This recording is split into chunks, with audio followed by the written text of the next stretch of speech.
Untuk mengantisipasi terjadinya kemacetan, Icon Bali Mall memberikan solusi dengan menyediakan parkir gratis untuk pemilik usaha yang terletak di depan mall.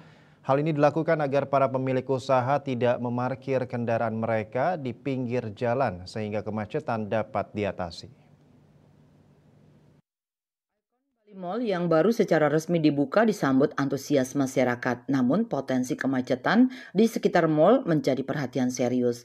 Untuk mengantisipasi hal tersebut, Icon Bali Mall bekerja sama dengan pihak Pecalang, Polresta, dan Dinas Perhubungan untuk mengurai kemacetan. Salah satu solusi yang diterapkan antara lain dengan menyediakan parkir gratis bagi pemilik usaha yang ada di depan mall. Hal ini bertujuan agar para pemilik usaha tidak memarkir kendaraan mereka di pinggir jalan sehingga kemacetan dapat diatasi.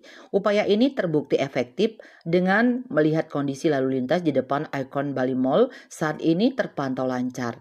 Tentunya kita dengan Polresta sangat-sangat bantu, Dinas Perhubungan luar biasa sangat bantu kita. Tadinya kita ada usulan satu arah, kita tidak jadi. Semua akhirnya kalau kita bisa lihat di depan tidak ada kemacetan karena sudah diurai semuanya. Kita juga siapkan parkir bagi pemilik-pemilik usaha yang ada di depan. Semua yang motornya parkir di depan, semua kita kasih tempat gratis parkir di mall sehingga jalan tidak tersendat. Itu sih sebenarnya kunci isunya adalah parkir-parkir yang banyak di pinggir jalan yang akhirnya dia blok jalan kan itu.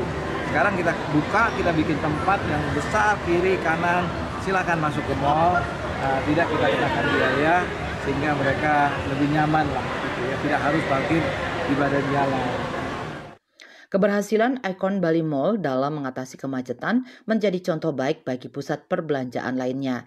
Dengan menerapkan strategi yang tepat, pusat perbelanjaan dapat menjadi magnet bagi pengunjung tanpa menimbulkan masalah lalu lintas. Bunga Widrayani, Bali TV.